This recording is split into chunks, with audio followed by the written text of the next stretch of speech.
Good morning, Nigeria. As usual, TVC has got our finger on the pulse and our eyes on the Nigerian and global streets. And we do our best to bring you trending stories that are trending across Nigeria and the world in order to have some decent and interesting dialogue about it. In our first story, the House of Representatives is considering a controversial new law that would punish Nigerians who fail to vote in general elections with either a 100,000 naira fine or 6 months in jail. Now, this bill, which has passed second reading, was sponsored by Speaker Abbas Tajuddin and Honorable Daniel Ago, and it seeks to amend the Electoral Act and make voting a legal obligation for all Nigerians aged 18 and above.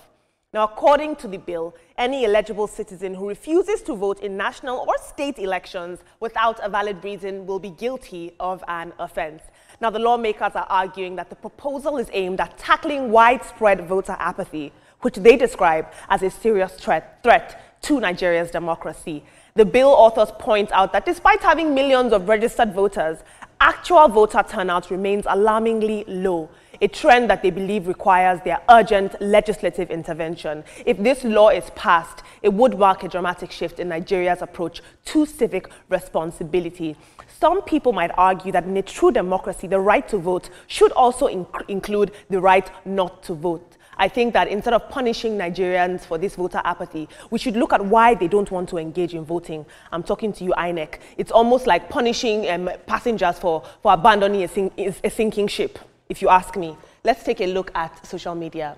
This is very interesting.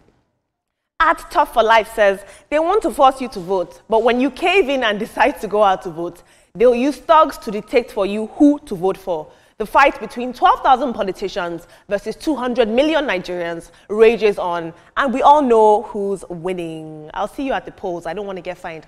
At Daniel Rega says, none of the House of Reps members can brag of basic social amenities in their constituencies or even security, but it's vote they are talking about. If only the elections were actually 100% credible.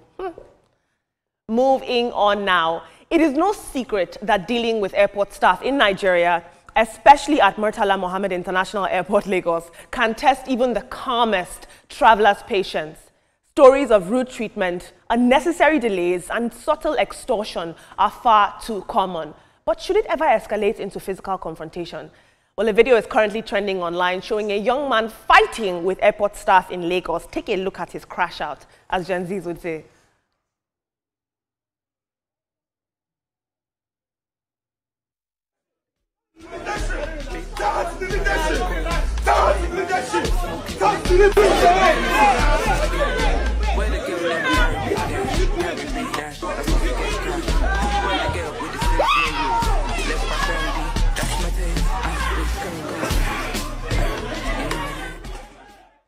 Now, the exact details of what caused this conflict remain unclear, but what is evident is that something often pushes Nigerian travelers to the brink of this sort of violence. It's not the first time that we've seen these sorts of changes. Something pushed him over the edge. Let's take a look at social media. And as opposed to asking why this man was violent, this is not to justify violence, but we should ask, what is the airport culture that often pushes passengers to the brink, as we have seen time and time again? And shouldn't airport personnel who represent Nigeria's, first port of call in the country when people come in, hold themselves to a higher standard of professionalism? Let's take a look at social media. Manny says, his actions are unacceptable, but who knows what might have triggered him. These airport officials are so pushy and inefficient.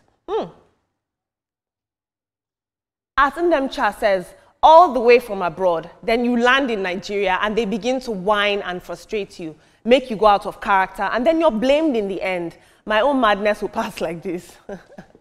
Interesting. Now, team, I don't know if you guys know what a crash out is called, but that is a crash out in Gen Z terms. It means that when somebody reacts disproportionately to the situation at hand, I mean, that young man was throwing chairs in a national airport. Do you think there's a culture that sort of pushes travelers to the brink? Because this is the first time we've seen this sort of display of violence in the airports. Well, there are quite a number of people have had very terrible experience at the airport. With all those people at the airport asking for this, asking for that. You just came back, you need your luggage, and they are making you do the rigmarole left, right, and center, and so on. At times it could be frustrating. Well, the young man involved in this thing is a Gen Z, so yeah, you guys are on short fuse. For somebody that's a little bit older, it might not degenerate to what you have shown us on this clip. And talking about the legislation to enforce voting, we talked about it earlier on the show, and I was wondering how they intend to enforce it. I really was wondering how they intend to enforce it, because for you to enforce something like that, a whole lot of processes have to be taken care of first before doing that. And one of the major things is convince Nigerians that their votes will count and they'll come out. Absolutely. Interesting, and I'll pick it up from there, Etuma and Olamide. I think that the major thing that Nigerians need to understand is voter education, the strength and the power they wield with regards to voting, and how to ensure that their vote counts, not by violence, but by holding government accountable at the end of the day and ensuring that their vote counts, and also being part of political parties where some of these decisions are being made, and also ensuring that they reflect their ideals and ideas when they become part of political parties. So it is to encourage Nigerians to work hand in glove with political parties, especially young Nigerians who make about 70% of our population. So if you can encourage them to be part of political parties and reflect their ideas, then we'll begin to see certain changes in terms of people participating in election, and then ensuring that they are secure, they feel secure when they step out to vote. Then the other story of the matter at the airport, we do not know what transpired, but whatever had transpired, I believe that coming out of the airport are saying that it was because of overweight luggage. They were saying he was overweight and he had to pay, and he was saying that the scales were not necessarily correct. How is he sure that the scales were not correct? Does he work there? Is it something that he uses? These people already know how the scale works, and they are the one that will tell you whether there's something wrong with their scale or not. We travel and we see these things. So it's important that we know how we pour out our frustration. You can have a dialogue, and then you know how to channel your grievances to the right persons at the airport, and it will be addressed. Yes, I feel that there is something wrong with the black man, especially some of us who are Nigerians. I do not get to see some of these assaults or some of these violence in the airports outside of the country. Maybe when you see it in the West, we always comport ourselves. Whenever they tell us this is the specification, we stick to it. We do checks and recheck and recheck. But when we come down to our own country, we complain, we fight ourselves and all of why, who did this to us? Well, I think the young guy, whether Gen Z or not, it's not an excuse for you to be unruly. He should be arrested if he's found guilty. And if the officials are at fault, they should be penalized. For forceful voting or compulsory voting, I think it's still good. And I'm not one who believes that our electoral system is 100% faulty or foolproof. Yeah. Because one thing is, at this level, it has been reduced to the bare minimum where we have issues. You know, elections are rigged before elections now, before the election day, not during the election. So you can't sit back in your room and be complaining about governance and all of that without you participating. So we should think of those in the diaspora. Some of us who are, you know, essential workers, maybe cut us some slack, probably will vote a day before the military. You know, there's this constant conversation. So I feel it's a good one, but we should debate it very, very well so that at least every one of us must participate in the election. It must be done. Thank you so much. I think I agree. I think it would be great to see higher rates of political participation in Nigeria's youth. Let's come out, guys, and see what we can do. In our next story, once a proud symbol of Nigeria's sporting greatness, the National Stadium in Surulere now stands in decay. Built in 1961, it hosted iconic events like the 1973 All-Africa Games, the 1980 and 2000 AFCON finals, and the 1999 FIFA World Youth Championship. But today, unfortunately, it is a shadow of itself, overtaken by decay and years of neglect. A video is now circulating online, capturing the stadium's terrible current condition. Take a look at this video.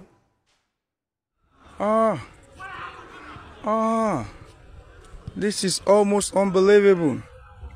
This is the National Stadium, Surulere, Lagos, in a state of abandonment. gradually rotting away. This is a stadium that has produced great men and women. Over the years, has been used for local and international sporting activities, totally abandoned and gradually fading into history. Who has done this to us in this country? What is happening? Why? This is unbelievable.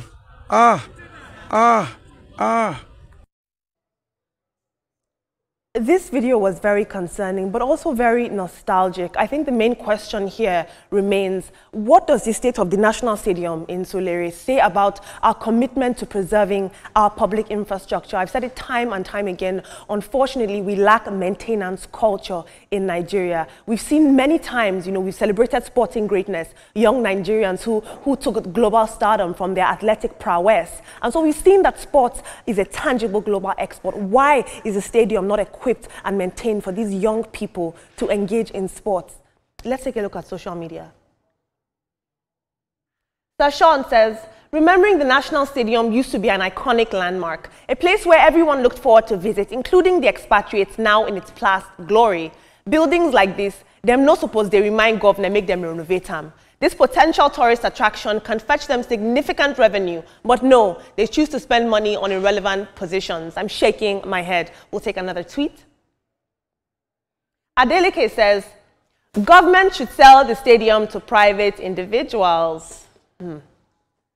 Moving on in our next story, a more lightweight story. Afrobeat heavyweight Davido is not just making hits, he's building bridges generationally. In a recent video that he shared online, the superstar was seen on a call with veteran highlife musician Chime, acknowledging the music icon's influence on his hit track With You, featuring Omale, that all the young people are now dancing to. Now, Davido credited Chimezi's signature Zigima sound as part of the inspiration behind the song, calling it a global hit and urging the legend to listen to it. Well, Chime responded by posting a video of himself dancing to the track.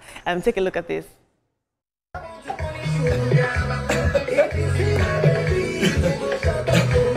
Davido, you know something? You can see I'm vibing to the song already. It's a beautiful piece of work, wonderful.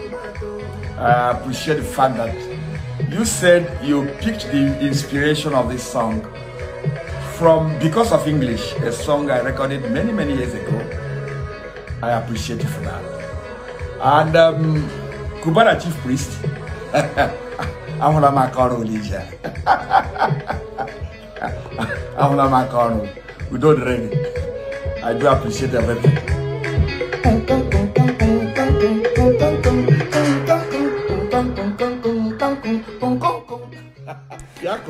I love the vibe that Chime was bringing. He's still clearly young at heart. But there was some criticism online. A few people shared the sentiment and they were tweeting online that recognition without remuneration is not enough if he heavily sampled or heavily borrowed from Chime's song. But Mr. Bright does not seem to mind, so why should you? Let's take a look at social media. And Alexander says, Davido needs to compensate the man with a house and a car. Nigerians, what is our obsession with house and car? Any small thing.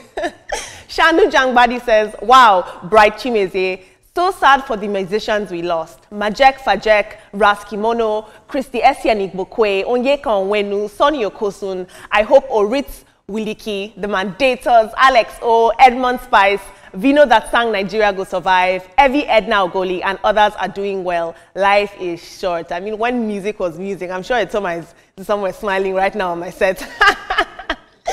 In another story, a loving grandmother has captured hearts across Kenya after offering 6 live chickens, her most valuable possessions, to pay her grandchildren's school fees at Adiedo Mixed Secondary School in Kenya.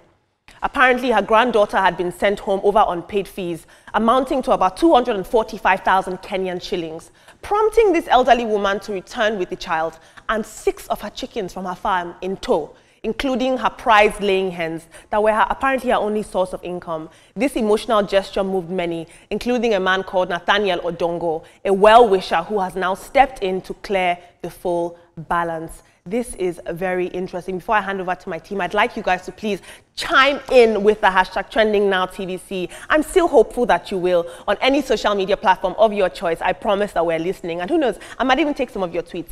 Guys, we are seeing that a woman had to sacrifice everything to access a basic right education. And while this happened in Kenya, we know that a lot of times this is also the reality here back home. That underscores the love of a mother, and this one, it's the love of a grandmother. I mean, a mother can do anything to push their children one step ahead. It's quite emotional, and I wish Kenyans will rally around that woman and ensure that she doesn't have to sell even an egg to make sure that the children go to school. Now, for Bright Chimeze to be that happy, dance and do this and do that, the financial side of that deal has been done. So people shouldn't even start talking about Davido should give him this, that. Bright wouldn't have even put his face on social media with Davido and all that if that has not been done. Sorry? I said this isn't Bright's first rodeo. Yeah, I know. Yes, and he understands the business too. So before all this cordial front and back between him and Davido, the business side has been taken care of. And talking about the stadium in Surulere, 2 years ago, I think, that place was closed down for renovation. Something must have gone wrong somewhere, and it's stalled. But one thing you have to understand about infrastructure like that, the more you neglect it, the more it dilapidates and it depreciates. So something has to be done very fast concerning the National Stadium. It's a national symbol and a national pride.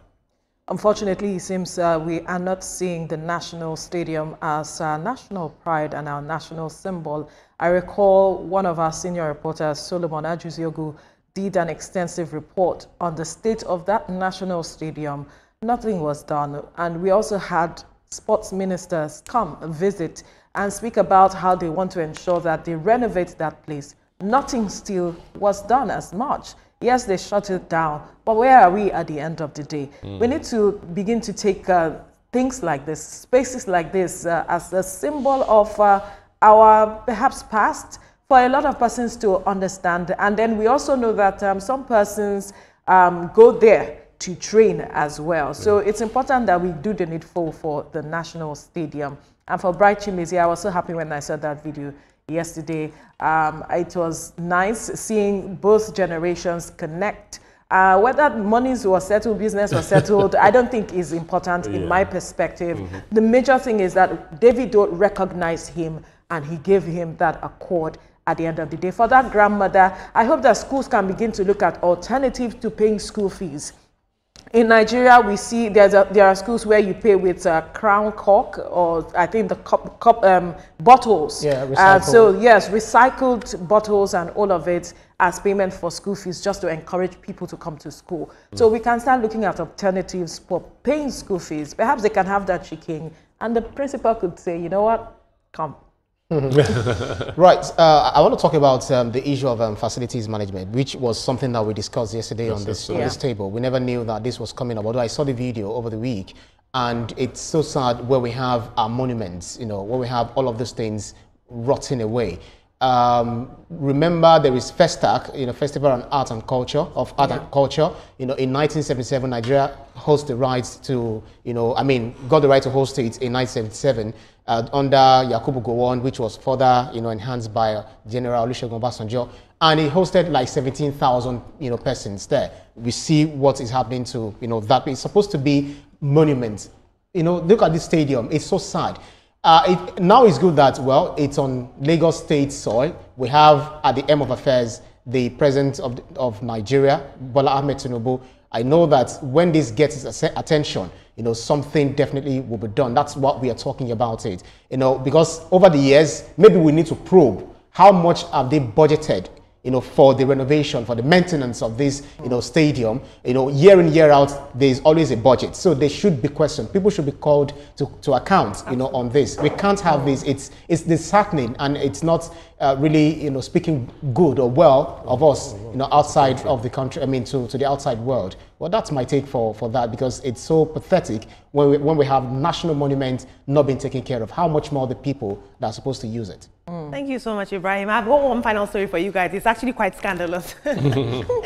In our final story, in a funny development, or should I say disturbing, 2 self-acclaimed couples have been caught for selling ashwebi to people over a wedding that never held. Apparently, they collected up to 5 to 6 million naira in ashwebi fees, and they never held the wedding. I don't know if we've got a video for this or not, but I thought that this was so interesting. Yes, we do. This is them being accosted and being questioned.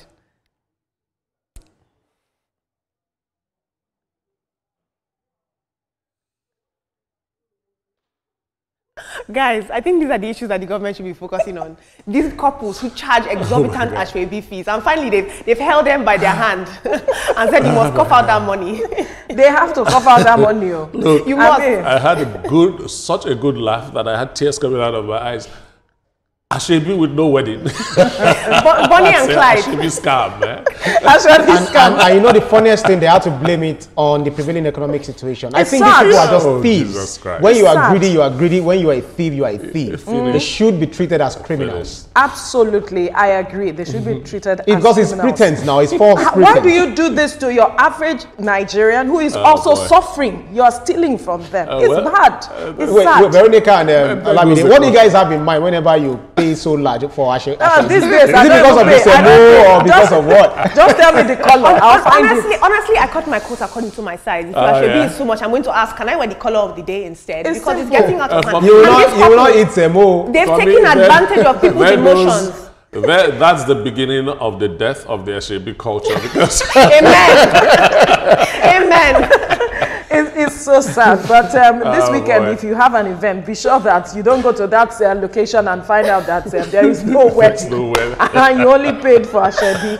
Anyway, this is where we have to draw the curtains on the program for today. Let's let you know that the views and reactions of all our resource persons are theirs and have no connection with TVC News. Up next is Your View, and afterwards this morning with Yori Folari. You stay safe. Bye.